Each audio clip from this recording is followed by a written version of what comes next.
Mr. Silent Channel. Ang guro kong malakas. Kabanata 2611-2615. Pagpatay sa Diyos ng kamatayan upang maitatag ang kanyang awtoridad. Sabi niyang sa sarili, hahayaan man na mamatay ang Death God o hindi, kapag narinig ito ng iba, siguradong sasabihin nilang baliw siya. Bagamat kakasulong pa lamang niya sa kaharian ng unang hari ng Diyos sa templo, walang alinlangan na pangarap ng hanggal na gustong pumatay ng Diyos ng batas. Ngunit ito ay para sa iba. Para kay Yang sa sandaling ito, siya ay nasa mundo ng Chenkun Temple. Sa totoo lang, kaya niyang pumatay ng Diyos ng batas. Dahil ang Chenkun Pot ay ganap na nabuksan ng Chenkun God, mayroong isang maliit na tipak ng kapangyarihan ng Hanyuan sa Chenkun Pot ngayon. Nalaman niya na ang tipak na ito ng kapangyarihan ng Hanyuan ay nasa Chenkun Pot Temple. Ang pinagmumula ng kapangyarihan ng Chenkun Temple na dati niyang na-activate ay nagmula sa maliit na bahagi ng kapangyarihan ng Hanyuan, na mas mababa sa 1/10,000 ng kapangyarihan. Pero, ngayon ay ganap na niyang magagamit ang kapangyarihang Hanyuan na ito. Ito ay napakalakas na ito ay lampas sa kanyang imahinasyon. Ang buong Chenkun Pot ay dumanas ng malaking pagbabago nang suriin niya ito. Napakalaki ng espasyo na ito ay ganap na nabago sa isang mundo, libu-libong milya sa lahat ng direksyon, isang buong kontinente. May lumitaw ding napakalaking bundok, ngunit nababalot ito ng magulong enerhiya.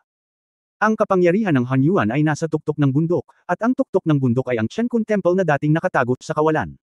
Ang kapangyarihan ng Hanyuan ay nasuspine sa Chenkun Temple. Lumitaw ang ibang mga bundok, ilog, at iba pa. Ayon sa nararapat. Siyempre, ang lokasyon ng tubig ng buhay ay hindi nagbago.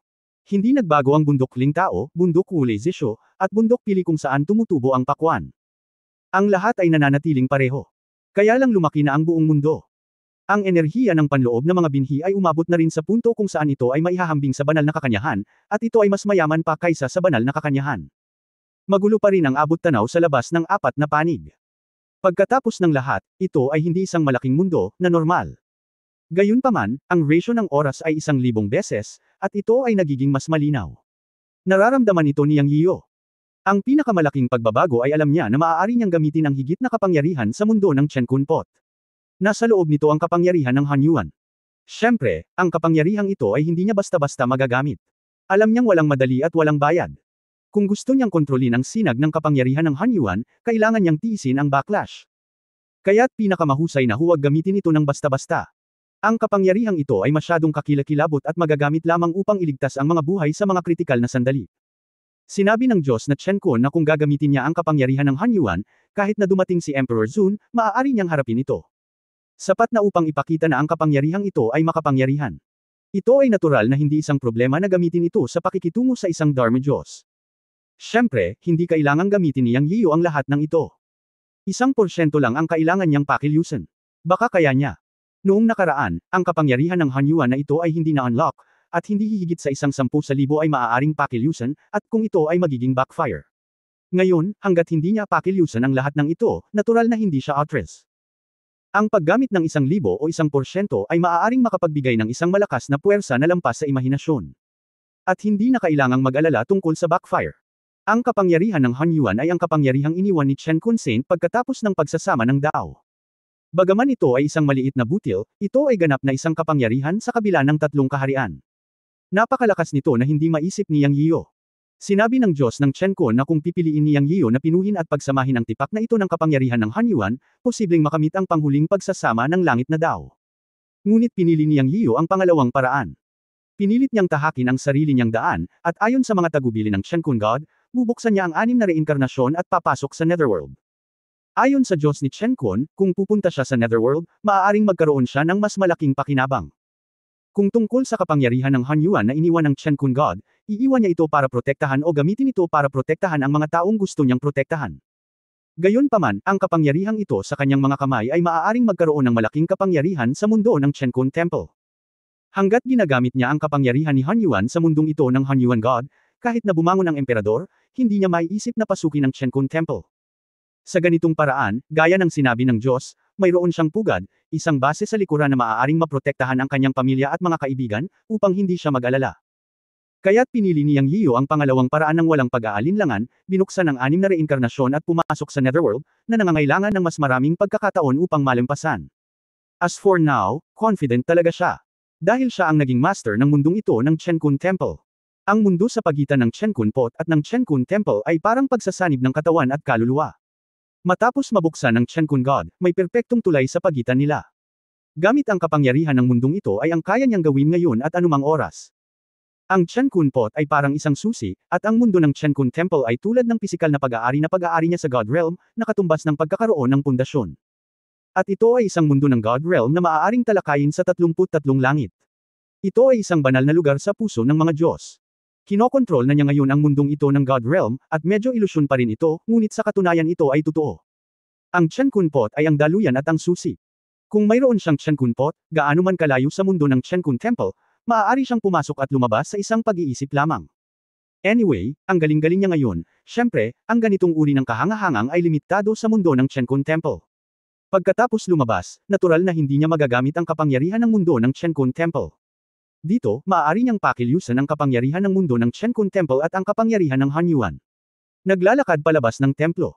Nakita ni Yang Yiyu ang Rabbit Lord at iba pa na lumulutang sa kalangitan.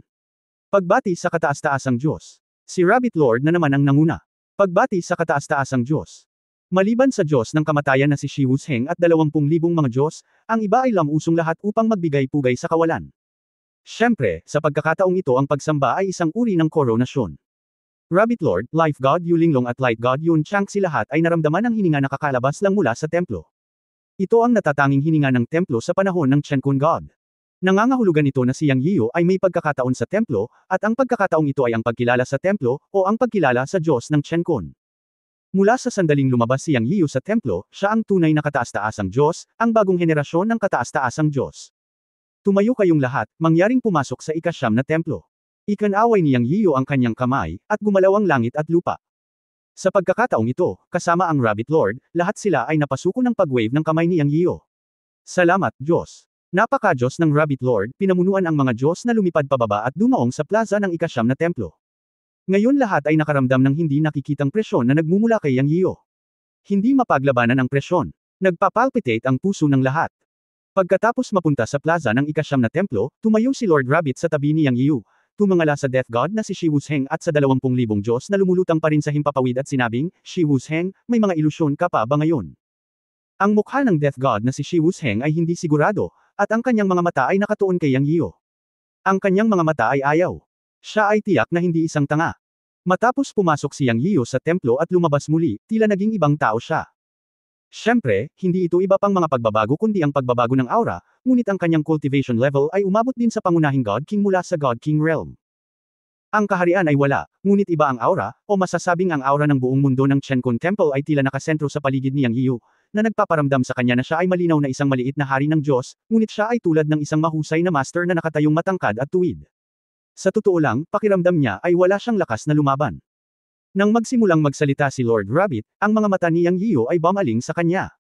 Sa sandaling ito, parang tinak si Shi Wusheng sa kanyang likod. Ano ang gagawin? Gusto mo na ba talagang sumuko sa batang ito? Talagang ayaw ni Shi Wusheng. Sa sandaling ito, pinaikit ni Lord Rabbit ang kanyang mga mata at tinanong si Yang Yiyu, gusto mo bang gawin ito o dapat ko bang gawin? Gagawin ko, mapait na ngumiti si Yang Yiyu. Alam niyang may lakas si Lord Rabbit para sugpuin si Shi Wusheng. Bagamat ang lakas ni Lord Rabbit ay nasa pinakamataas na antas din ng Diyos ng batas, ito ay pansamantala lamang. Maya-maya, babalik siya sa tuktok. Pagkatapos ng lahat, siya ang Thunder Guardian ng Chen-kun Temple. Ngayong si Yang Yiyu ay nakilala na ng templo o may kontrol sa mundo ng templo, nararamdaman niya ang lakas ng lahat ng tao rito.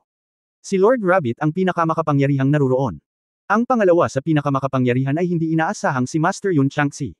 Ang Diyos ng kamatayan na si Shi Wusheng at ang Diyos ng buhay na si Yu Linglong ay hindi gaanong naiiba. Bibigyan kita ng 10 hininga ng oras. Bumaba ka. Kinikilala pa rin kita bilang ang Diyos ng kamatayan ng Chen-kun Temple. Patawarin ko ang mga lumang account ng paghabol sa akin noon. Kung hindi, mapapawi ako. Pinaikit ni Yang Yiyu ang kanyang mga mata at sinigawan ng Diyos ng kamatayan na si Shi Wusheng na lumulutang sa hangin. Pagkatapos ng lahat, siya ay isang malakas na tao. Gusto talaga ni Yang Yiyu na panatilihin si Shi Wusheng. Ngunit depende rin ito kung iingatan niya ang pagkakataong ito. Nag-aapoy ang mga mata ni Shi Wusheng. Gusto niyang sampilan si Yang Yiyu hanggang mamatay, ngunit alam niyang hindi niya magagawa, dahil si Lord Rabbit, ang Diyos ng buhay at ang Diyos ng liwanag ay nasa tabi ni Yang Yiyu, at ang aura ni Yang Yiyu ay halos pinagsama sa mundo ng Chen-kun Temple. Hindi siya nang ahas, pero hindi niya magawang sumuko. Nasiyahan siya sa mataas na posisyon ng Diyos ng kautusan sa loob ng hindi mabilang na mga taon. Bigla, hiniling sa kanya na sumuko na parang bata. Hindi ito magawa ni Shi Wusheng. Kahit na ang batang ito ay inapo ng Chen-kun God. Malamig siyang ngumuso at sinabing, aalis na ako.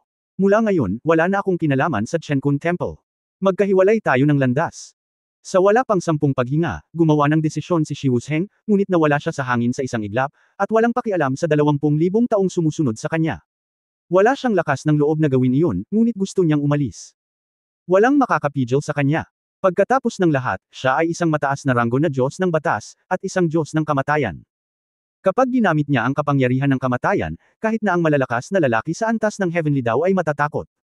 Hehe, mukhang determinado kang tahakin ang landas na ito. Well, dahil nakapili ka na, huwag mo akong sisihin.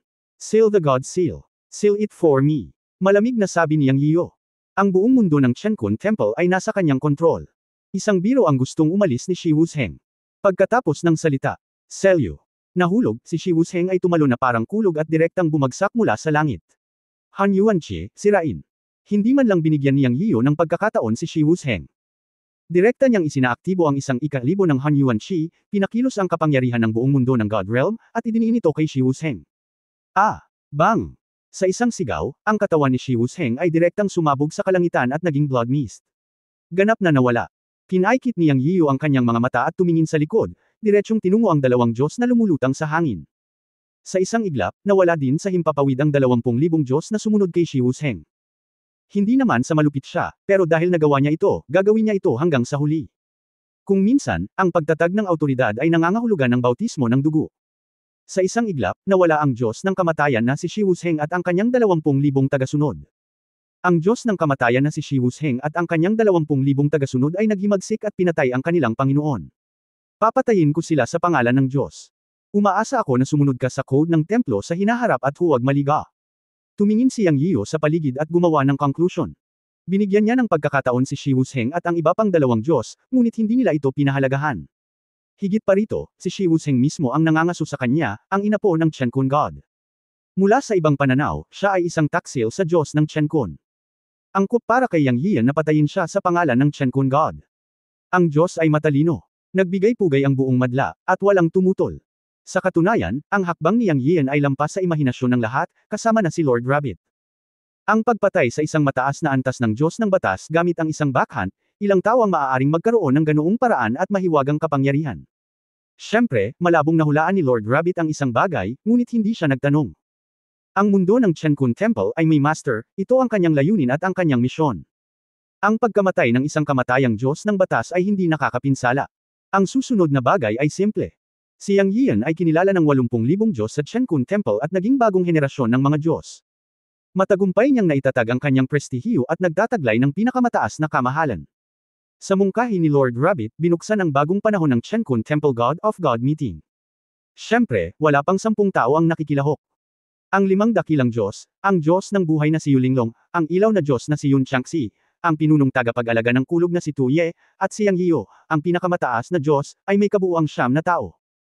Ang mga nasa ibaba ng Diyos, sa mga salita ni Tu Ye, ay hindi kwalipikadong pumasok sa ika-9 na templo.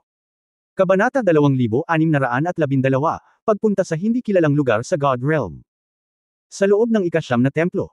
Sa sandaling ito, itinago ni Yang Yiyo ang core star altar at ginawa itong trono. Para sa ilang mga lihim, dapat silang itago, upang hindi magdulot ng gulo para sa kanilang sarili. Matapos makapasok ang lahat, iwinagayway ni Yang Yiyo ang kanyang kamay at ang divine power ay naging isang round table para sa mga pagpupulong. Walang pagkakaiba sa pagitan ng pangunahin at pangalawa. Umupo ang lahat at mag-usap. Sumenya si Yang Yiyo. Lahat. Malalakas ang mga taong naruroon, ngunit walang alinlangan na tapat sila sa Chenkun Temple. Gayunpaman, alam ni Yang Yiyo na sila ay tapat sa Diyos ng Chenkun, at siya, ang inapo ng Diyos, ay hindi maihahambing sa Diyos. Kaya siya ay napakamapagpakumbaba at walang anumang pagmamalaki sa kanyang lakas dahil katatapos lang niyang patayin ang Diyos ng kamatayan na si Shi Wusheng. Alam ni Yang Yiyo na ang 8 tao na maaaring lumitaw sa tabi niya ngayon ay maaaring ituring na lahat bilang ang nangungunang malalakas na tao sa God Realm. Kung ito man ay ang kanilang mga kwalipikasyon o ang kanilang lakas, o maging ang kanilang mga kwalipikasyon sa Chenkun Temple, lahat sila ay nangangailangan ng kanyang paggalang. Higit pa rito, isa sa kanila ang kanyang amo na si Yun Changxi. Mas alam ni Yang Yiyo ang kanyang sitwasyon kaysa sa iba. Alam niya na sa mundo ng Chenkun Temple, maaari niyang tawagan ang hangin at ulan, pakilusan ang kapangyarihan ng buong mundo ng Diyos, at kahit na gamitin ang Han Yuanqi sa Chenkun Pot. Pero kung wala ito, wala siya. Sa huling pagsusuri, ito ay isang panlabas na puwersa, at ang kanyang sariling lakas ay yaong lamang ng isang pangunahing hari ng Diyos. Ang self-cultivation na ito sa mundo ng Chenkun Temple ay isa lamang sa antas ng kalye, sobra. Walang maipagmamalaki, at hindi siya nang ahas na maging kampante. Ang 5 dakilang Diyos, 2 dakilang Diyos ng batas, at isang Rabbit Master na mas hindi maarok bilang Thunder Guardian Venerable ay babalik sa rurok ng Heavenly Dao Realm maya-maya. Lahat sila ay mga Diyos ng unang klase. May identity lang siya. Siyempre, ang trump card ay ang Chenkun Pot, na siyang tanging kapital niya. Alam ni Yang Yiyo na siya ngayon ay ganap na nakatali sa napakadelikadong karwahe ng Chenkun Temple, at mula ngayon, kailangan niyang umabant at umatras ng magkasama sa buhay at kamatayan, karangalan at kahihiyan. Dahil ang Chenkun Temple ay isang tinek sa gilid ng 33 Heavens Temple, ang 33 Heavens Temple ay nagsisikap na sirain ang Chenkun Temple sa loob ng hindi mabilang na taon. Sa kasamaang palad, ang Chenkun Temple ay isa ring lugar ng Hanyuan God Realm tulad ng 33 Heavens Temple. Nakatago ito at walang makakahanap. Kahit mahanap nila, hindi nila mabuksan. Ang kasalukuyang sitwasyon ay wala na talaga siyang paraan, dahil siya na ngayon ang inapo ng Chenkun God, minana ang Chenkun Pot, ang kayamanan, at nanirahan sa Chenkun Temple. At ang pagkakakilanlang ito ay natural na sumasalungat sa Emperor ng 33 Heavens Temple ng Celestial Clan, na katumbas ng kapalaran. Iiwasan niya ito. Sa hinaharap, pangungunahan niya ang mga Diyos ng Chenkun Temple para harapin ang 33 Heavens Temple. At hindi siya pababayaan ng Emperador. Walang paraan upang baguhin ang lahat, kaya ang mga paghihirap lamang ang kanyang kayang harapin. Ang magagawa ay sumulong, sumulong, at sumulong. Dapat niyang malimpasan ang Emperor at magtagumpay sa Dao bago niya mabago ang sitwasyon. Ang Chenkun Temple ang kanyang magiging sandalan sa pag-akyat, at bawat Diyos at tao ang kanyang magiging lakas. Kaya kailangan niyang maging mabuting bagong henerasyon ng kataas-taasang Diyos. Sa paghusga sa kasalukuyang sitwasyon, hindi siya karapat-dapat sa posisyon. Kaya kailangan niyang magsikap. Matapos makaupo ang lahat, direktang nagsalita si Yang Yiyu tungkol sa pag-uusap nila ni Chenkun Divine Venerable sa templo, at sinabi ni Chenkun Divine Venerable na ang Emperor Supreme ay malamang na maimpluwensyahan ng Heavenly Demon. Matapos pakinggan ito, nag-isip si Lord Rabbit at sinabi, naramdaman kong may mali noon. Ngayon tila may mali talaga sa matandang emperador na iyon. Kung ganoon nga, ang ating Chenkun Temple at maging ang buong angkan ng Feishen, kabilang ang ilan sa Celestial Clan, ay mapahamak na lahat sa hinaharap. Ang Six Paths of Reincarnation and the Netherworld ay napapabalitang isa pang uri ng mga nilalang na hindi tugma sa mga nilalang ng Three Realms. Kung talagang sumalakay ang mga nilalang ng Netherworld balang araw, ito na ang magiging katapusan ng buong tatlong kaharian. Iniisip ko kung ano ang mga plano ng Diyos. Huwag mag-alala, bagamat ang kasalukuyang Chenkun Temple ay hindi kasing luwalhati tulad noong nakaraang panahon, mayroon pa rin itong lakas upang harapin ang Celestial Clan ng 33 Heavens Temple. Nagpa siya akong pumunta sa isang hindi kilalang lugar sa God Realm at hanapin ang God of Time and Space sa Chenkun Temple. Ayon sa pahiwatig ng Chenkun God, ang God of Time and Space ay dapat na buhay pa. Kung gusto mong hanapin ang Six Paths of Reincarnation at makapasok sa Netherworld, kakailanganin mo ng Master ng Heavenly Dao level. Sa isip ni Yang Yiyo. Sa oras na ito, sinabi ni Yun Changxi, sumasang-ayon ako na hanapin ang Diyos ng oras at kalawakan. Noon, tayong dalawa ang maaaring makapasok sa kaharian ng langit sa mga salita ng Diyos. Pinili kong muling magkatawang tao at mag-cultivate muli upang makapasok sa kaharian ng langit, habang ang Diyos ng oras at kalawakan ay pumunta sa hindi kilalang lupain ng Diyos na kaharian upang maghanap din ng mga pagkakataon sa tunay na langit. Kung mahahanap natin ang Diyos ng oras at kalawakan at ibabalik siya, walang alinlangan na malaking tulong ito sa ating Chenkun Temple. Sumang-ayon si Yun Changxi. Anong uri ng lugar ang hindi kilalang lupain ng God Realm? Hindi maiwasang magtanong ni Yang Yiyo. Nagpatuloy si Lolo Rabbit, ito ay balibalita na ito ay ang ilang ng God Realm, kung saan wala pang nakatapak. May mga nilalang na natitira sa paglikha ng mundo, at ito ay puno ng mga panganib, ngunit puno rin ng mga pagkakataon. Gayunpaman, ang pagpunta doon ay may panganib ng kamatayan. Sa kasaysayan ng God Realm, ilang mga Diyos na pumunta sa hindi kilalang lupain ang nakabalik ng ligtas. Kahit na may mga nakabalik, wala silang binanggit tungkol sa lugar na iyon, at maraming bawal. Kaya walang nakakaalam kung anong lugar. Dahil ito ay hindi kilala, ito ay tinatawag na hindi kilalang lupain. Teka, Lolo Kuneho, ayon sa ibig mong sabihin, may mga taong pumapasok pa rin sa hindi kilalang lupain. Bagamat kakaunti sila, sa huli ay babalik din. Sino ito? Tanong ni Yang Yiyo. Wala akong alam sa ibang mga bagay. Sa huling panahon, ang pangalawang emperador ng Celestial Clan at ang Panginoon ng Langit at Lupa ay parehong pumasok sa hindi kilalang mga lugar. Silang dalawa ay bumalik. Ito rin ay mula sa oras na iyon na silang dalawa ay lumitaw sa banal na mundo. Ang isa ay nagtatag ng 33 langit na palasyo ng Celestial Clan at naging ang kataas-taasang emperador at naging ang kataas-taasang emperador ng lupa at naging ang kataas-taasang emperador. Kataas-taasang Diyos ng langit at lupa, sinundan ko ang Panginoon ng langit sa loob ng hindi mabilang na mga taon, ngunit hindi ko narinig na binanggit niya kung ano ang mga hindi kilalang lugar ng banal na mundo o kung ano ang nasa loob. Mabagal na nagsalita si Lord Rabbit. Sa oras na ito, ang life law god na si Yulinglong, na kanina patahimik, ay nagsalita. Sa modernong panahon, may mga taong nakapasok sa hindi kilalang lupain. Isa na sa kanila ang Foxy Emperor ng God Clan. Balitang-balita na may mga lumang halimaw ng Heaven Clan na pumasok at lumabas din, ngunit hindi ko alam kung sino ang mga taong ito. Alam ko lang na sinabi ni Foxy Emperor ang anumang bagay sa kanila, ngunit walang sinuman sa lupain ang sinabi nito. Nang marinig ni Yang Yiyo ang tungkol sa Foxy Emperor, naantig ang kanyang puso at sinabi niya, mayroon bang relasyon sa pagitan ng Foxy Emperor at Chenkun Temple? Ang life law god na si Yulinglong ay nagsabi, hindi, ang Foxy Emperor ay isa ring misteryosong ascender, parehong sinaunang, ngunit hindi siya mula sa Chenkun Temple. Sa katunayan, ang ascender lineage ay may mahabang kasaysayan. Kung talagang susuriin mo ang kasaysayan, ito ay maaaring masubaybayan pabalik sa paglikha ng mundo. Ang ascender lineage ay aktwal na nahahati sa ilang sistema. Bago ang kapanganakan ng Divine Lord Chenkun, lahat ay nagsanay sa kanilang sarili at hindi nagkaroon ng malaking salungatan sa Celestial Clan. Kung saan, ang background ng Foxy Divine Emperor ay dapat na mas matanda pa kaysa sa Divine Temple. Ngayon ang sitwasyon sa Divine Realm ay nakabuo ng malinaw na oposisyon sa pagitan ng Celestial Clan at ng Divine Clan. Sa hinaharap, maaari tayong makipag-ugnayan sa puwersa ng Foxy Divine Emperor at magkaisa upang labanan ang Celestial Clan. Sa ganitong paraan lamang natin ito mapangalagaan. Sinabi ni Yang Yiyo, sa katunayan, noong umakyat ako sa Divine Realm, inatake ako ng Fire God King ng 33 Heavens Temple. Ang Space God King sa ilalim ng upuan ng Foxy Divine Emperor ang nagligtas sa akin at dinala ako upang makita ang Foxy Divine Emperor. Ang Foxy Divine Emperor ay nagbigay sa akin ng mapa ng Siantian Bagua at ang Siantian na si Emperor ang nagbigay sa akin ng mapa ng Siantian na si Bagua. Ang Emperor at hahayaan akong makipagkumpetensya sa Emperor para sa Lord of the Divine Realm at mapangalagaan ang Divine Clan sa hinaharap. Iyan ay isang magandang bagay. Kami ay isang angka ng mga ascender, ngunit kami ay nakakalat. Ang ginawa ni Chenkun Divine Venerable ay ang pagsamasamahin ang lahat ng mga Diyos, at kahit na ang Celestial Clan at ang God Clan ay walang mga salungatan at sama ng loob, upang ang God Realm ay mapayapa.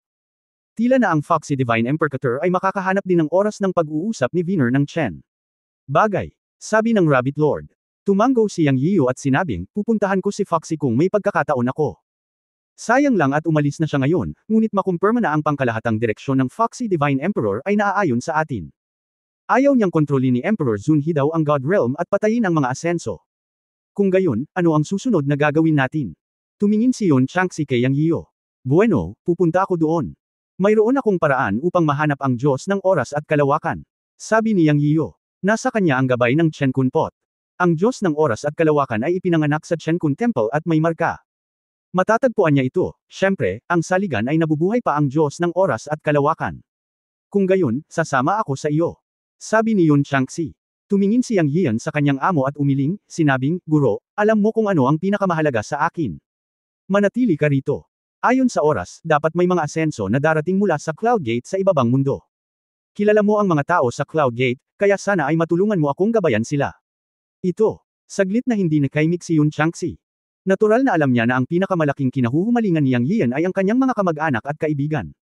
Kung hindi niya pinatira ang mga taong iyon sa lower world, hindi mapakali ang batang ito. Well, mananatili ako at magiging responsable sa paggabay sa mga tao sa Cloud Gate sa mas mababang mundo. Sumang-ayon si Yon Changxi. Bukod dito, ang aking anak na si Yang Xingfo at ilang iba pa ay umakyat din sa God Realm kasama ko. Kailangan kong hanapin mo sila. Ako ay tinugis ng 33 Heavens Temple noon, at hindi ako nang ahas na hanapin sila. Ngayon na nagpakita ka na at mayroon ding Chenkun Temple, ito ay iiwan sa iyo, Guro. Natural na hindi nakakalimutan ni Yang Yiyan ang kanyang anak na sina Yang Xingfo at Hong Yi, Old Willow, Lear, Lu Changqiu, Huangquan Patriarch, Black Lotus, Xi Lingyun at iba pa. Gagawin ko, pagsang-ayon ni Yon Changxi. Pagkatapos ay sasamahan kita ni Linglong sa hindi kilalang lupain, sabi ng Rabbit Lord. Iniisip ni Yang Yiyo, Panginoon ng Kuneho, dapat kang manatili sa Chenkun Temple. Walang magiging problema sa iyo sa Chenkun Temple, at maaari mo ring bantayan ang 33 Heavens Temple. Ngayon ay binuksan ko ang templo na sobra-sobra. Sa tingin ko ang 33 Heavens Temple ay magiging sensitibo. Sa iba pa, huwag mong hayaan. Kung mananatili ka at mamumuno, maaari mo rin akong bigyan ng saplot. Pupunta ako sa hindi kilalang lupain mag-isa, at ang target ay magiging mas maliit. Hindi, hayaan mong samahan ka ni Linglong. Bagamat mayroon kang paalala ng Diyos na pumasok sa hindi kilalang lupain, ito ang pinakanakakatakot na lugar sa God Realm pagkatapos ng lahat. Masyadong mahina ang iyong paglilinang ngayon, at nag-aalala ako na walang master sa paligid. Seryosong sabi ni Rabbit Lord. Tinanggap din niya ang mungkahi ni Yang Yiyo na manatili sa Chenkun Temple. Isinaalang-alang din niya ang ilang mga bagay. Talagang hindi bagay sa kanya ang lumabas sa ngayon. May magagawa pa siya kung mananatili siya. Ang Diyos ng buhay na si Yu Linglong ay nagsabi, "Oo, sasamahan ko ang Diyos." Baka ang paglalakbay na ito ay magiging pagkakataon ko rin. Kabanata 2613, ang tatlong dakilang Diyos ng batas ng 33 palasyo ng langit. Ang huling batas ng buhay ay sinamahan ng Diyos na si Yu Linglong si Yang Yiyu sa hindi kilalang lupain ng God Realm. Nanatili si Master Yun Changxi para gabayan ng mga tao ng Yunmen ng Immortal Realm at hanapin ang mga umakyat sa God Realm. Ang Rabbit Lord ay nakaupo sa Chenkun Temple upang takpan si Yang Yiyu. Si Yang Yiyu at ang Life Law God na si Yu Linglong ay tahimik na pumunta sa hindi kilalang lupain ng God Realm. Sa pagkakataong ito, sinabi nilang may hinahanap sila, ngunit sa katunayan, alam ni Yang Yiyu na ito ay isang pagsasanay. Matapos niyang makita ang katawan ng Dharma ng Chenkun God, natural na naiintindihan niya ang ilang mga lihim. Ang hindi kilalang lupain ng God Realm ay mapanganib, ngunit ito ay lubos na nakakatulong upang mapabuti ang lakas ng paglilinang. Ang punto ay kailangan niyang hanapin ang mga masters ng siyam na makalangit na paraan upang buksan ang 6 na reincarnation at makapasok sa Netherworld. Ito ang punto. Sa kasalukuyan, ang kanyang kaharian ng antas ng hari ng Diyos ay talagang napakababa, at walang paraan upang labanan ang 33 langit na palasyo. Ang punto ay ang pinakakalaban ay ang Supreme Emperor ng 33 langit na palasyo. Ito ang pinakamalaking kaaway ni Yang Yiyu. Ayon sa Propecia, hinding-hindi siya pakakawalan ng Supreme Emperor, kaya dapat magkaroon ng tunggalian sa pagitan ng dalawa. Gayunpaman, hindi kwalipikado si Yang Yiyan na lumaban kay Emperor Zun, kaya maaari siyang maging mas ligtas. Si Emperor Zun ay maaari lamang magpadala ng mga cultivator na may katulad na paglilinang kay Yang Yiyan upang habulin siya, ngunit sa kalaunan ay pinatay siya ni Yang Yiyan. Ngayong lumitaw na ang kapangyarihan ng Chenkun Temple, sa wakas ay nakahinga na ng maluwag si Yang Yiyan. Hindi bababa sa bago kumilos si Emperor Zun, darating ang mga Diyos ng 33 Heavens Temple at lalabanan sila ng mga Diyos ng Chenkun Temple. Ngunit alam na alam ni Yang Yiyan na ang sitwasyong ito ay masisira sa madaling panahon. Sa oras na iyon, malaki ang posibilidad na personal siyang haharapin ni Emperor Zun. Kaya naiintindihan ni Yang Yiyan na ang kasalukuyan ay isang puwang sa kanyang kakayahang pagbutihin ang kanyang lakas at paglilinang. Dapat niyang pagbutihin ang kanyang lakas at paglilinang sa yugtong ito upang makaharap niya si Emperor Zun sa hinaharap. At ang pinakamahusay na pagpipilian ay ang hindi kilalang lupain ng God Realm. Una, walang God of Time and Space sa Chenkun Temple. Kailangan niyang mahanap ang God of Time and Space at buksan ang 6 Paths of Reincarnation para makapasok sa Netherworld sa hinaharap. Pangalawa, ito ay ang espesyal na katangian ng hindi kilalang lupain. Kung papasok siya, natatakot ako na hindi siya matuntan ni Emperor Zun. Ito ay isang time buffer. Ikatlo, kahit na ang hindi kilalang lupain ay mapanganib, ayon sa mungkahi ng Chenkun God, ito rin ay magiging isang lugar na puno ng mga pagkakataon. Ang ganitong lugar ay pinakaangkop para sa kanya upang mapabuti ang kanyang paglilinang. Kaya sa pagkakataong ito ay pupunta siya sa hindi kilalang lupain. Anyway, sasamahan siya ng Life Law God na si Yu Linglong, kaya walang malaking problema sa safety. Sa madaling salita, ang pagpunta sa hindi kilalang lupain ay isang pagpipilian at isang pagkakataon. Anyway, ayon sa kasalukuyang sitwasyon, ang pagbabalik ng Rabbit Lord ay magpapakaba sa 33 Heavens Temple saglit at magpapatatag ng ilang sandali. Sinamantala na lang niya ang oras na ito para pumunta sa hindi kilalang lupain. Hanggat aalis siya sa hanay ng God Realm, o umalis sa sight range ng 33 Heavens Temple, mas magiging maginhawa para kay Master Yun Changxi na ayusin ang paggabay sa mga kamag-anak at kaibigan ng Yunmen sa Immortal Realm. Mag-ingat ka, brat. Sa labasan ng mundo ng Chenkun Temple, magkasamang tumayo sina Yun Changxi at Yang Yiyu at nag-usap. Ang Master at Apprentice ay hiwalay sa loob ng 10,000 taon, at hindi nila inaasahan na magkikita pa sila sa God Realm. At ang namatay na matanda ay naging Light Law God, isa sa 5 dakilang Diyos ng batas ng Chenkun Temple. Para kay Yang Yiyu, siya ay naging inapo ng Chenkun God sa isang kisap mata, naging bagong henerasyon ng Supreme God, at maging ang God of the Dead Old Man. Dahil dito, napabuntong hininga ang guro at ang disipulo. Siyempre, parang si Yang Yiyu ang bumantong hininga, si Yun Changxi lang ang napakalma, parang ang lahat ay tulad ng inaasahan. Ang ikinatuwa ni Yang Yiyu ay nabagamat nabawi ng namatay na matanda ang alaala ng Diyos ng Liwanag, nanatili siyang hindi nagbabago at siya pa rin ang kanyang Panginoon. Ang guro at ang disipulo ay magkasamang tumayo, at ramdam ni Yang Yiyu ang pag-aalala sa mga salita ng kanyang Panginoon. Well, I will. Take care of yourself, old man. Noong una, inakala ni Yang Yiyu na marami siyang sasabihin pagkatapos makilala ang kanyang amo, ngunit ngayon, hindi niya alam kung ano ang sasabihin. Kaya lang nahanap niya ang isa't isa at napanatili pa rin niya ang master-disciple relationship, na sapat na para kay Yang Yiyu. Halika, lumaki ka na, ngunit hindi ka naging mas malakas sa God Realm. Magsanay ng mabuti at maging malakas na tao sa God Realm sa lalong madaling panahon. Naniniwala akong magagawa mo ito. Tungkol sa pag-akyat ng Yunmen sa Immortal Realm, makatitiyak ka. Hanggat may aakyat, ginagarantiya ko na dadalhin kita sa mundo ng nag-iisang templo ng Chenkon. Hindi kita nababahala. Sabi ni Yun Changxi. Okay, kung gayon ang lahat ay nasa master. Nagpaalam si Yang Yiu sa kanyang amo. Okay, huwag ka nang magdebog, alis na tayo dali. Ikanaway ni Yang Yiu ang kanyang kamay at binuksan ang portal sa mundo ng Chenkun Temple, at lumabas kasama ang Diyos ng buhay, si Yu Linglong. Pagkatapos lumabas, nalaman ni Yang Yiu na nagpakita siya sa tuktok ng isang bundok sa God Realm. At matagal nang naghihintay si Lord Rabbit. Panginoong Kuneho. Hindi nagulat si Yang Yiu sa hitsura ni Lord Rabbit. Nalaman niyang nawawala ang matandang lalaki noon, at nahulaan niyang lumabas na si Lord Rabbit. Ngayon ay tila tama siya. Diyos, mag-ingat ka sa pagpunta mo doon, Linglong Girl, dapat mong protektahan ang kaligtasan ng Diyos. Mataimtim na sabi ni Lord Rabbit. Huwag kang mag-alala, Ginoo. Gagawin ni Linglong ang lahat para protektahan ang Divine Master. Sabi ng Diyos ng buhay na si Jade Linglong. Ihahatid na kita doon, baka pigilan tayo ng mga bastos. Kinaikit ni Lord Rabbit ang kanyang mga mata habang nagsasalita, at biglang iwinagayway ang kanyang mga kamay. Biglang kumulog ang buong mundo. Boom boom boom.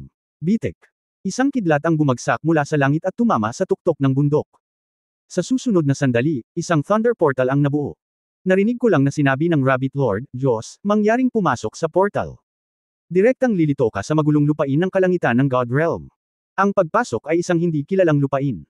Iiwan ko sa iyo ang bahay ng Rabbit Lord, binati ni Yang Yiu ang Rabbit Lord, at pagkatapos ay naglakad patungo sa Thunder Portal kasama ang Diyos ng buhay na si Yu Linglong. Sakto sa paghakbang nilang dalawa ng kalahating paa sa portal, 3 divine lights ang biglang sumabog mula sa langit. Ang malakas na hininga ay nagparamdam kay Yang Yiu ng takot. Diyos ko, bilasan mo. Ang Diyos ng buhay na si Yu Linglong ay nagmamadaling kinausap si Yang Yiu, at direktang hinawakan ng pulso ni Yang Yiu gamit ang isang kamay. Sa susunod na sandali, tumalon siya at pumasok sa portal. Sa oras na ito, narinig ni Yang Yian ang pagbulyaw ng Rabbit Lord, ha, ang 3 dakilang Diyos ng batas, napakalaking hakbang, matagal ko nang hinihintay, alam kong kikilos ang 33 palasyo ng langit. Thunderlaw, selyuhan mo ako. Boom boom. Sa huling sandali, narinig lamang ni Yang Yian ang nakakaalog na kulog. Pagkatapos ay hinayla siya ng kamay ng Diyos ng buhay na si Yu Linglong at nawala sa Thunder Portal na binuksan ng Rabbit Lord. Sa isip niya, tanging ang tunog ng kulog ang inilunsad ng Rabbit Lord. Sa katunayan, wala siyang makitang anumang eksena, tanging ang 3 divine lights lang noon. Ngunit ang narinig niya sa kanyang pandinig ay ang 3 dakilang Diyos ng batas ng Rabbit Lord. Siya ay medyo nag-aalala tungkol sa Rabbit Lord sa kanyang puso.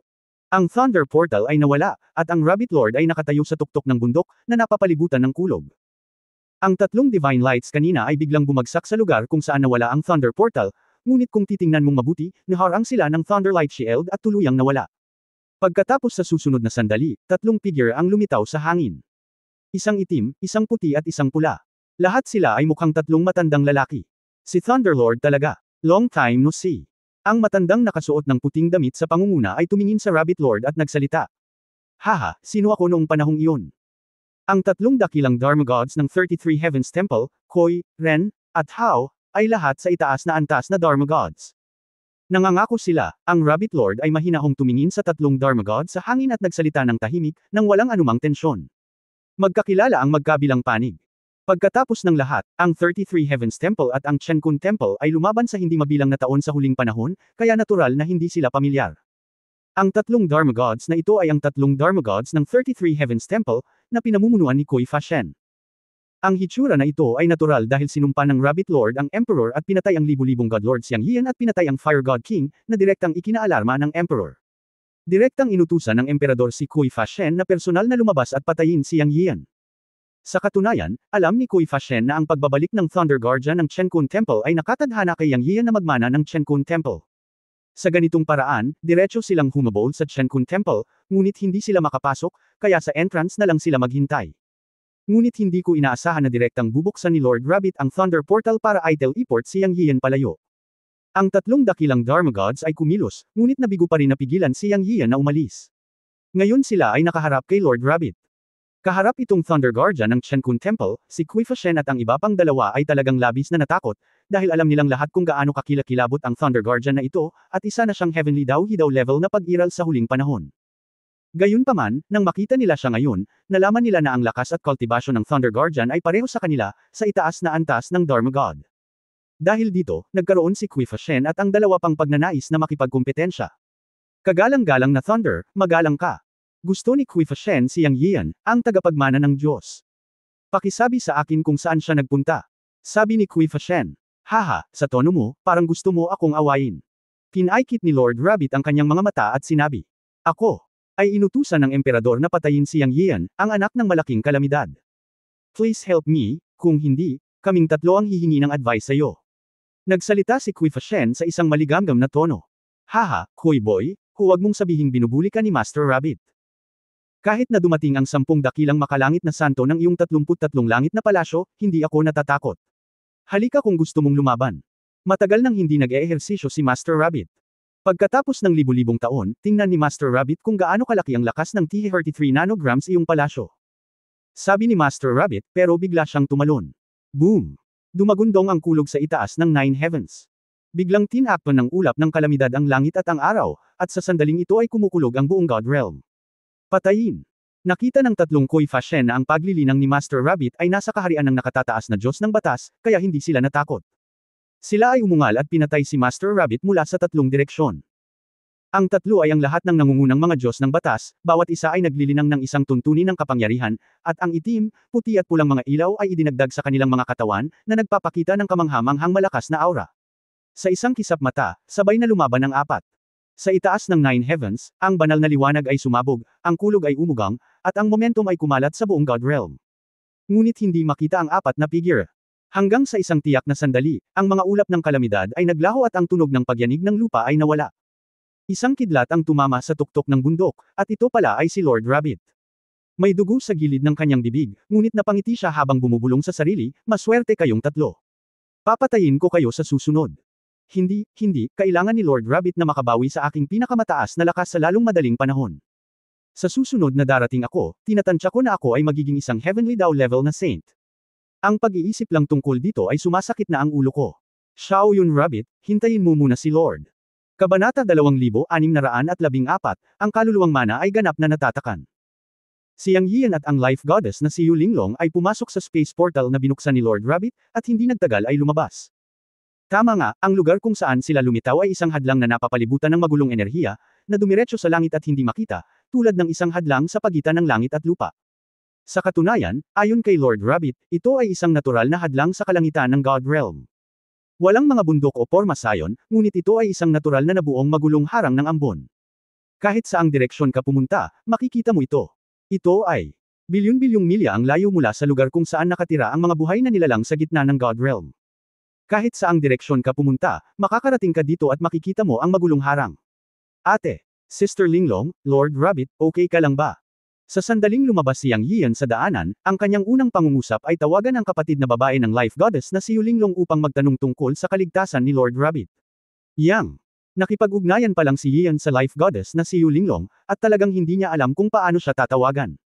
Nang lumabas ang mga salita sa kanyang mga labi, tinawag niya ang kanyang kapatid.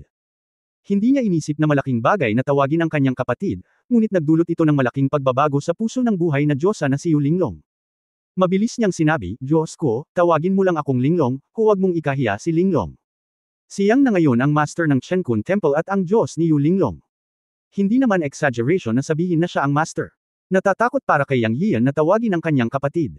Pagkatapos sabihin iyon, nagpatuloy siya, ang Thunder Guardian ay may malalim na paglilinang. Ang tatlong Dharma Gods ay walang magagawa sa kanya. Mangyaring makatitiyak. Gamaan ang loob ni Yang Yian nang marinig niyang sinabi ito ng Life Dharma God na si Yu Linglong. Pagkatapos ng lahat, sa mga tuntunin ng pag-unawa, natural na ang Life Dharma God na si Yu Linglong ang higit na nakakakilala sa Rabbit Lord. Mabuti yan, si Yang Yian ay nabigla pa rin. Ang tatlong malalakas na Divine Light na ngayon lang ay talagang natakot sa kanya. Sa kasong ito, pumasok na tayo para maiwasan ang anumang aksidente. Sinabi ng Life Dharma God na si Yu Linglong. Tumingin si Yang Yian sa magulong fog na tila isang hadlang sa pagitan ng langit at lupa, at hindi maiwasang magtanong, natatakot akong hindi madaling pumasok. Dahil maaari itong maging isang hadlang sa pagitan ng langit at lupa, ang kabilang panig ay isang hindi kilalang lugar, at ang loob ay ang kaharian ng mga Diyos, na dapat ay hindi pangkaraniwan. Ang magulong ambon na ito ay parang isang hadlang, na naghihiwalay sa God Realm mula sa hindi kilalang lupain, o higit pa tulad ng pagharang sa isang malaking panganib at pagprotekta sa God Realm. O sa madaling salita, nasaan nga ba ang God Realm, sa loob o labas ng magulong harang na ito, sino ang makakatiyak? Ang Diyos ng buhay na si Yu Linglong ay tumango at nagsabi, bagaman hindi pa ako nakapasok sa hindi kilalang lupain, natutunan ko ang kaunti tungkol dito. Sa katunayan, ang magulong harang na ito ay pambihira. Kung gusto mong pumasok, magkakaroon ng malaking pagtutol, at kailangan mo ring makayanan ang malakas na presyon.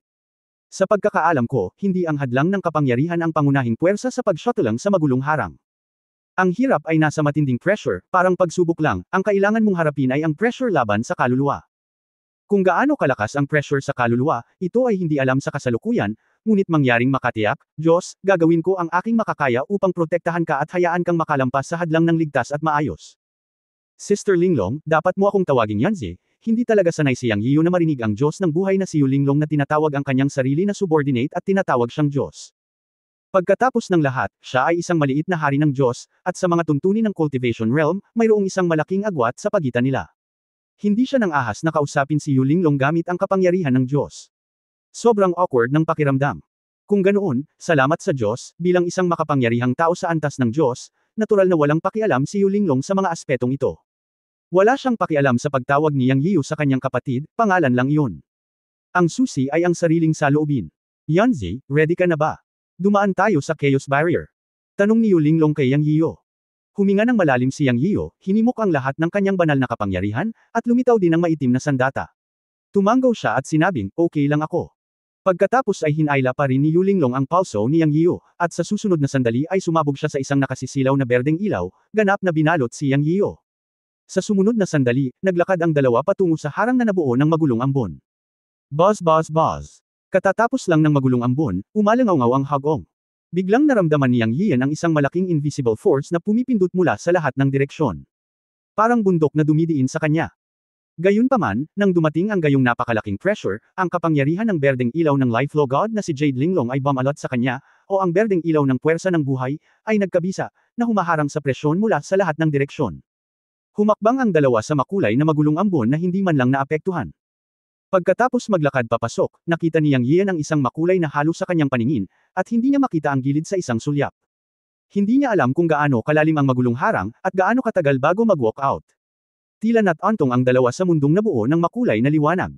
Patuloy na sumulong. Ngunit walang katapusan. Sa kabaligtaran, habang lumilipas ang panahon, ang presyon mula sa lahat ng direksyon ay palaki ng palaki. Sa isang tiyak na sandali, biglang tumunog ang isipan ni Yang Yiyan. Pagkatapos ng pagkapurol, naramdaman niya ang ibang uri ng pressure na lumitaw. Dumiretso sa dagat ng mga Diyos at pilitin ang kaluluwa. Ang pinakamasamang sitwasyon ay lumitaw. Dalawang uri ng presyon, isa para sa banal na katawan at isa para sa kaluluwa. Matutulungan siya ng Diyos ng buhay na si Yu Linglong na harapin ang pressure mula sa kanyang pisikal na katawan, ngunit ang presyon sa kanyang kaluluwa ay dumiretso sa kanyang dagat ng kamalayan. Para sa kanyang kaluluwa, hindi siya matutulungan ni Yu Linglong. Siyempre, hindi naman sa hindi sila tumulong para pigilan ito, ngunit ito ay ganap na hindi epektibo. Ngayon alam na ni Yang Yiyan na ito ay isang uri ng pamimilit na nakadirekta sa bawat tao, at ang iba ay hindi maaaring makagambala. Naramdaman pa ni Yang Yiyan na mahigpit na hinawakan ni Yu Linglong ang isang kamay niya at bahagyang nanginginig sa sandaling ito, na nangangahulugang nasa ilalim siya ng matinding pressure na protektahan siya. Sa ngayon, si Yang ay hindi pa nakakaramdam ng anumang pressure, at kahit kaunting lakas ay hindi naubos. Ang Life Flow God na si Yu Linglong ang nagdala ng lahat. Nagmamadali niyang sinabi, Ate Linglong, huwag kang mag-alala sa akin, kaya ko itong sarili ko. Hindi. Okay lang. Kaya ko pang kumapit. Nagsalita si Yu Linglong na may nagngangalit na mga ngipin, ngunit nanginginig ang kanyang boses. Nag-aalalang sinabi ni Yang Yiyu, mabilis na alisin ang kapangyarihan mula sa akin, ingatan mo ang iyong sarili. Huwag mag-alala, mayroon akong kayamanan na makatiis sa ganitong uri ng pang-aapi. Walang mangyayari, hindi ka malalagay sa gulo, kung anuman ang mangyari, ito ay nakasalalay sa iyo, ito ay isang lugar lamang ng pamimilit, nararamdaman ko na ang ganitong uri ng pamimilit ay maaaring maging isang malaking pagsubok, ito ay maaaring maging isang malaking pagsubok, ito ay maaaring maging isang pagsubok. Mabuti. Sige, kung sa tingin mo ay may mali, sabihin mo sa akin sa oras. Si Yu Linglong ay hindi isang pedantic na tao, alam din niya na ang sinabi ni Yang Yiyu ay hindi makatwiran. Matapos mahulog ang mga salita, tinanggal ang proteksyon ni Yang Yiyu. Sa susunod na sandali ay diretsyong umungol si Yang Yiyu, pakiramdam na ang kanyang katawan ay malapit ng mapisil at sisabog ng walang kapantay na presyon. Gayunpaman, handa rin siya, at ginamit niya ang lahat ng kanyang lakas upang buhayin ang kanyang banal na kapangyarihan, at pinakilos ang kapangyarihan ng mga buto ng tao upang gumana. Ang 10 buto ng tao at mga puno ng tao ay pawang kumikinang at gumagala sa buong katawan niya, at agad niyang naramdaman na unti-unting nawala ang pressure. Ngayon sa wakas ay nakahinga siya ng maluwag. Ang pressure mula sa katawan ay nalutas sa pamamagitan ng kapangyarihan ng tao Sid, ngunit wala siyang paraan para pigilan ang pressure sa kaluluwa. Kahit na itulak niya ang kapangyarihan ng kaluluwa hanggang sa limitasyon, hindi niya mapigilan ang panggigipit sa kaluluwa. Habang siya ay patuloy na huminga, ang hindi nakikitang presyon sa kaluluwa ay pumasok sa dagat ng kaluluwa, unti-unting pinupuno ang buong dagat ng kaluluwa. Buti na lang at nakakalakad pa siya. Siya at ang Diyos ng buhay na si Yu Linglong ay patuloy na sumulong ng magkahawak kamay. Anyway, hindi sila nakapagpigil. Paglabas nila dito, tapos na. Siya. Kayang tiisin ang malaking pressure mula sa laman, ngunit hindi niya mapigilan ang hindi nakikitang pressure na nakaapekto sa dagat ng kaluluwa. Alam ni Yang Yiyo na kung magpapatuloy ito, hindi gagana ang kanyang magic power, ngunit walang paraan. Palibhasa'y nasa ganitong kapaligiran, isang hakbang lang ang kaya niyang gawin sa bawat pagkakataon. Walang konsepto ng oras sa hybrid barrier. Siguro 1 taon, 10 taon, 100 taon, o kahit 1,000 taon na ang lumipas. Anyway, nakaramdam siya ng manhid. Gayunpaman, hindi tumigil ang dalawa at patuloy na sumulong. Hanggang sa isang tiyak na sandali, nagkaroon ng biglaang maliwanag na liwanag sa kanyang paningin, na lubhang nakasisilaw. Hindi niya namamali na ipinikit ang kanyang mga mata, at ang nakakasilaw na kapaligiran ay muling nawala pagkatapos ng ilang segundo. Ngunit nang muli niyang imulat ang kanyang mga mata, nakita niyang nawala na ang makulay na kapaligiran. Ha, nakalabas na ba tayo sa Chaos Barrier? Hindi napigilan ni Yang Yiyo na magsalita habang nakatingin sa luntiang mundo. Nakahinga rin ng maluwag si Yu Linglong at sinabing, well, labas na. Ngunit ang kanyang mga salita ay naging mas mabigat sa pandinig ni Yang Yiyo. Nagtanong si Yang Yiyo, ano ang problema ni Sister Linglong? Ano ang problema? Mapait na sinabi ng Diyos ng buhay na si Yu Linglong, ang mana at kaluluwa ay ganap na natatakan. Tayong dalawa ay walang pinagkaiba ngayon sa mga ordinaryong tao, maliban na ang ating mga katawan ay mas malakas.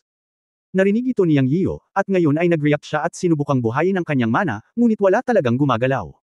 Kabanata 2615 Natural Ancient Tree Array. Anong nangyayari? Nagulat si Yang Yiyan. Hindi niya maigalaw ang kanyang mana at kaluluwa. Sa hindi kilalang lugar na ito, naging parang mortal siya. Paano ito magiging posible? Ito dapat ang invisible pressure force sa Chaos Barrier kanina lang, na direktang sumalakay sa dagat ng mga Diyos, nakatumbas ng pagharang sa dagat ng mga Diyos. Ngayon ay hindi na siya maaaring gumamit ng kahit anong kaluluwa at mana. Ang tanging bagay na maaasahan niya ay ang kanyang katawan. Sinabi ng Diyos ng buhay na si Yu Linglong. Hindi mo rin magagamit. Tanong ni Yang Yiyan na may mapait na ngiti. Sinubukan lang niya ito at nalaman na ang kanyang dagat ng mga Diyos ay pinatigas ng isang hindi nakikitang puwersa. Hindi niya ito maigalaw, at maging ang Dao-Sid God Fetus ay hindi makagalaw. Ang sitwasyong ito ay walang pinagkaiba sa isang walang kwentang tao ngayon. Well, hindi ko rin ito maigalaw. Sa tingin ko ito ang kakaibang kapangyarihan dito. Natatakot ako na hindi lang ito isang uri ng silang pressure, ngunit mas katulad ng isang uri ng high-level rule mystery. Kung gusto mong makabawi, dapat mong alisin ang pressure force sa dagat ng mga Diyos. Sabi ni Yu Linglong. Kung gayon, ano ang dapat nating gawin ngayon? Sabi ni Yang Yiyan na may mapait na ngiti. Ang Diyosa ng buhay na si Yu Linglong ay nakasuot pa rin ng berdeng belo at nakayapak. Kalmado siyang nagsalita, dahil narito tayo, dapat nating gawin ang lahat. Dahil ipinahiwatig ni Lord Chenko na makakarating tayo sa isang hindi kilalang lugar, makatuwiran ito. Ang una nating layunin ay hanapin ang Diyos ng oras at kalawakan, kaya ayon sa layuning ito. Ngunit dapat muna nating alamin kung saan ang lugar na ito at kung ano ang sitwasyon. Palagi kong nararamdaman na iba ang lugar na ito sa God Realm. Ito ay naiiba sa bawat aspeto. Puno ito ng primitive na aura, sinaunang at mabigat, at hindi may hahambing na kakaiba. Tumanggo si Yang Yiyo na may malalim na pag-unawa at sinabing, nakakatuwa talaga. Para sa akin ay umalis na tayo sa God Realm at nagbago na ang lahat. At wala nang pag-asang mahanap ang Diyos ng oras at kalawakan. Hindi ko magagamit ang aking kaluluwa at kapangyarihan ng mahika, at walang paraan para gumamit ng mga lihim na pamamaraan para hanapin siya. Ang God Realm ay hindi nagbago, ngunit ang lahat ng mga patakaran ng langit at lupa dito ay iba sa God Realm na pamilyar sa atin. Parang mas malaki at mas totoong God Realm. Ngayon ay hindi ko talaga matukoy kung ang God Realm na ating kinaroroonan ay nahiwalay, o ang mundo dito na nakahiwalay. Ito ay talagang kakaiba. Mabagal na nagsalita si Yu Linglong. Kung gayon, ano ang dapat nating gawin ngayon? Nataranta rin si Yang Yiyo. Sino ang mag-aakala na ito ang magiging resulta pagkatapos ng tuluyang pagdaan sa Chaos Barrier? Siya ay lubhang hindi mapalagay. Kung walang mana at kaluluwa, hindi siya naiiba sa isang ordinaryong tao. Sa ganitong sitwasyon, magiging mahirap mabuhay sa hindi kilalang mundong ito. Habang nagsasalita siya ay mabilis na gumagana ang utak niya sa paghahanap ng paraan. Hindi siya pwedeng magpatuloy ng ganito. Dapat ay mayroon siyang paraan upang mailigtas ang kanyang buhay. Sa isang iglap, naisip niya ang Chen Kun Pot. Ngayon ang Chen Kun Pot ay ang kanyang huling garantiya. Kung hindi magagamit ang Chen Kun Pot, ito ay talagang kakilakilabot. Siya. Sinubukan niyang madama ang Chen Kun Pot sa kanyang puso, umaasa na nandoon pa rin ang induction ng Chen Kun Pot. Kung mararamdaman ito ng Chen Kun Pot, kahit papaano ay makakapagtago sila ni Yu Linglong sa Chen Kun Pot kapag nakatagpo sila ng panganib. Ang Chen Kun Pot ay isang kayamanan, isang napakataas na antas ng kayamanan. Ayon sa Chen Kun God, ito ay kabilang sa Hanyuan Treasure. Dati, kaya niyang buksan ang Chen Kun Pot hanggat may malay siya, pero hindi niya alam kung kayanan niya ngayon. Sa susunod na sandali, nasasabik si Yang Yiyo. Ang marka ng pattern ng Chen Kun Pot sa kanyang kaliwang braso ay mainit, at ang kanyang kamalayan ay direktang pumasok sa Chen Kun Pot. Tapos na, haha, hindi na masama, pwede na ang Chen Kun Pot. Tuwang-tuwang sabi ni Yang Yiyo sa sarili. Kung magagamit mo ang Chen Kun Pot, magagamit mo ang kapangyarihan sa Chen Kun Pot, tulad ng Watermelon Thunder, ang 5 Thunder Purple na dahon, at maging ang kapangyarihan ng Chen Kun Temple, ngunit ang kapangyarihan ng Chen Kun Temple na maaaring mapakilos ay maaaring mas mababa. Ngunit para sa kanya, ito ay lubos na kasiya siya, dahil dito ang kapangyarihan ni Yu Linglong, ang Diyos ng buhay, ay nakakulong din at hindi na magagamit. Ito ay sapat na upang magkaroon ng ilang kapangyarihan upang magamit. Ito ay isang malakas na kalamangan. Tayo na, pumunta tayo sa harap at tingnan. Sabi ni Yu Linglong, itinaas ang kanyang paa at lumakad pasulong. Hindi niya alam na si Yang Yiyo ay mayroon pa ring kayamanan tulad ng Chen Kun Pot, ngunit bilang Diyos ng buhay sa Chen Kun Temple, sa pagkakataong ito ay sinundan niya si Yang Yiyo sa hindi kilalang lugar, at ang kanyang unang prioridad ay natural na protektahan ang kaligtasan ni Yang Yiyo. Bagamat hindi niya magagamit ang magic power, nilinang niya ang pagkakaroon ng mas mataas na antas na God of Law, at nandoon pa rin ang kanyang pananaw at karanasan. Kung meron man, natural na susugod siya sa harapan. Sumunod si Yang Yiyo sa likod ni Yu Linglong, kalahating katawan lang ang layo. Hindi niya sinabi kay Yu Linglong na mayroon siyang Chen Kun Pot bilang trump card, ngunit handa siyang protektahan siya anumang oras. Dahil hindi magagamit ang mana dito, kung gayon ang may Chen Kun Pot ay naging mas malakas sa dalawa. Natural, kailangan niyang maging handa na protektahan si Yu Linglong. Naglakad ang dalawa, isa sa harap at isa sa likod. Ang lugar kung saan sila lumitaw ay tila isang maburol na lugar, na napapaligiran ng mga halaman. Sa malayo, malabo mong makikita ang mga bundok. Sa itaas ng langit, ito ay kapareho ng God Realm, na ang araw ay nakabitin sa langit. Gayunpaman, nalaman ni Yang Yiyo na ang hininga na ibinubuga ng araw dito ay mas malakas kaysa sa God Realm. Ang lahat ng mga halamang nakikita sa paningin ay mayroon ding mahinang banal na liwanag, na medyo katulad ng kapaligiran noong una siyang pumunta sa Renhuang Island. Dahil hindi nagamit ang mana at kaluluwa, hindi maramdaman ni Yang Yiyo kung anong uri ng kapangyarihan ang nakatago sa mundo dito. Hindi man niya maramdaman, naisip niya na tiyak na may mga lugar na may iba't ibang katangian. Sa huling pagsusuri, ito ang God Realm pagkatapos ng lahat, ngunit ito ay nakahiwalay at tinatawag na isang hindi kilalang lugar. Siyempre, ang hindi alam ay ang hindi nila alam o naiintindihan. Baka may pangalan dito, or even other creatures exist. Sa pagtingin sa lupain, siya at ang Diyos ng buhay na si Yu Linglong ay nasa isang mababang lambak na napapalibutan ng mga burol. Naglakad sila at may nakita silang ilog. Ayon kay Yu Linglong, dapat silang makalabas sa pamamagitan ng pagsunod sa ilog. Walang mga puno kung saan lumitaw ang dalawa, mga damo lamang na nagbubuga ng halos, ngunit sa paglalakad nila sa ilog ay may nakita silang mga makukulay na puno. Hindi sila matangkad, ngunit lumaki sila sa kakaibang hugis at mukhang napakatanda. Walang kakaiba noong una silang pumasok sa kagubatan, ngunit pagkaraan ng ilang oras, naramdaman ni Yang Yiyo at Yu Linglong na may mali. Sabay silang huminto. Ate Linglong, parang paikot, ikot tayo. May kakaiba sa gubat na ito. Sabi ni Yang Yiyo. Huminto din si Yu Linglong at maingat na tumingin sa paligid, tumango at nagsabi, 3 oras na tayong naglalakad at nasa iisang lugar pa rin tayo. Ngunit mayroon bang anumang mga bakas ng mga porma sayon? Hindi maiwasang magtanong ni Yang Yiyo. Hindi sigurado ngayon, tingnan ko, sabi ni Yu Linglong, naglalakad patungo sa isang sinaunang puno upang magmasid. Sinundan din siya ni Yang Yiyo. Nakita niya na ang mga sinaunang puno ay pareho sa kanyang paningin, at ang mga ito ay parang mga puno ng pine needle, ngunit ang mga dahon ay higit sa kalahating talampakan ng haba, at ang kulay ay hindi berde, ngunit 4 na kulay ng asul, pula, berde at puti ay pinagsama sa isa. Alam ni Yang Yiyo na ang ganitong uri ng sinaunang puno ay tiyak na hindi isang pine needle tree. Halatang isa itong uri ng puno na kakaiba sa lugar na ito. Ang iba ay matangkad, ang iba ay maikli, ang iba ay makapal, at ang iba ay payat, ngunit lahat sila ay hubog, tulad ng malalaking punong nakamasid. Ang pinakamakapal na makikita ay halos kalahating metro ang diametro. Tila ang ganitong uri ng puno ay tumubok sa mga pampang ng ilog, na umaabot hanggang sa lahat, at ang bilang ay hindi malinaw. Ngunit ngayon sila ay nakulong dito. Pagkaraan ng ilang sandali, huminto si Yu Linglong, at nagmamadaling nagtanong si Yang Yiyan, paano ka nakakakita ng anuman? Narinig ito ni Yu Linglong at sinabing, hindi ito isang formation, ngunit ito ay mas mahusay kaysa sa isang formation. Anong ibig mong sabihin? Nagtataka na tanong ni Yang Yian. Sinabi ni Yu Linglong, ang mga punong kahoy na ito ay tila random na tumutubo, ngunit sila ay tumutubo ng sapalaran alinsunod sa paglaki ng dakilang daan ng langit at lupa. Sa hindi nakikita, sila ay bumubuo ng isang likas na pormasayon, na tumutugma sa langit at lupa, at sumasalubong sa kalupaan at daloy ng tubig. Naturally, sila ay bumubuo ng isang napakalakas na pormasayon, kaya tayo ay nakulong dito.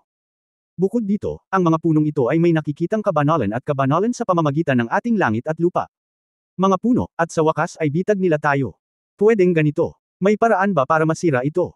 Nagtatakang tanong ni Yang Yian. Oo, dahil ito ay isang pormasayon, kahit na ito ay isang natural na nabuong pormasayon, mayroong isang ubod ng pormasayon. Hanggat may nakita tayong sinaunang puno sa core, maaari nating basagin ang sinaunang pagbuo ng puno. Mabagal na sabi ni Yu Linglong. Yang Yian ay natuwa pagkatapos marinig ito, paano ito mahahanap? Sinabi ni Yu Linglong, nililinang ko ang mahusay na paraan ng pamumuhay, at mayroon akong malakas na pakiramdam sa natural na mundo. Kahit na hindi ko may galaw ang aking kaluluwa at kapangyarihan ng mahika, mahahanap ko ito. Maghintay, susubukan ko ito, ngunit kailangan mong magtago ng kaunti. Palagi kong nararamdaman na ang mga sinaunang puno dito ay may katalinuhan, at maaari tayong atakihin. End of this chapter. Pahingi naman ng like, share at subscribe mo na rin para updated ka sa susunod na kabanata. Salamat.